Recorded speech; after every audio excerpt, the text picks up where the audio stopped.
Cela fait 2 mois que Simon est en détention provisoire à la prison des Baumettes. Chaque jour, il revit la scène. Il voit Brice au sol, sans vie, sa main tendue, le regard figé. Et toujours cette même question. Qui aurait pu faire ça et pourquoi? Mais personne ne le croit. Même leur mère a du mal à lui parler au parloir. Elle le regarde avec les yeux d'une femme déchirée. Tu étais son frère, Simon. Elle ne dit pas qu'elle le croit coupable, mais elle ne dit pas non plus qu'il est innocent. Un matin, Simon est convoqué par Maître Lemoine, son avocate commise d'office. Elle entre avec un regard grave. Simon, le juge d'instruction a ordonné une nouvelle expertise. On a trouvé quelque chose dans le téléphone de Brice. Simon se redresse, le cœur battant.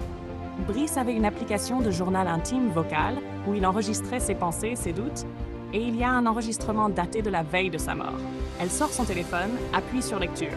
Je ne sais plus quoi faire. Simon est à bout. Je le comprends. J'ai gardé ce secret trop longtemps. Il croit qu'on est seul dans cette affaire, mais c'est faux. Si je parle, je mets tout le monde en danger. Mais je ne peux pas continuer comme ça. Il faut que je lui dise pour papa et pour l'argent. Simon reste figé. Quel secret? Quel argent? Quel rapport avec papa? Son père est mort d'un cancer 5 ans plus tôt.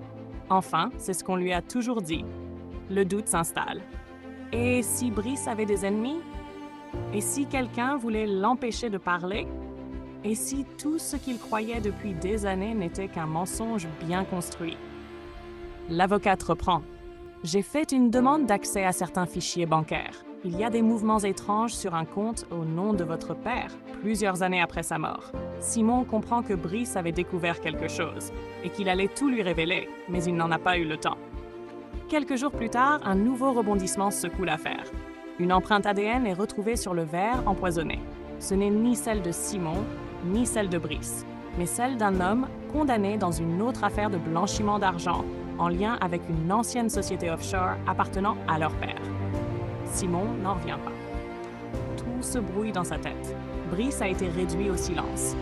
Et lui, Simon, a été piégé par ses propres paroles, par sa colère, par l'image d'un frère en conflit.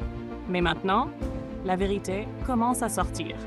Et Simon n'a plus qu'une seule chose en tête, faire justice pour son frère, même si ça signifie tout perdre. Ce n'est que le début. L'épisode 3 arrive très bientôt. Pense à t'abonner pour ne pas le manquer.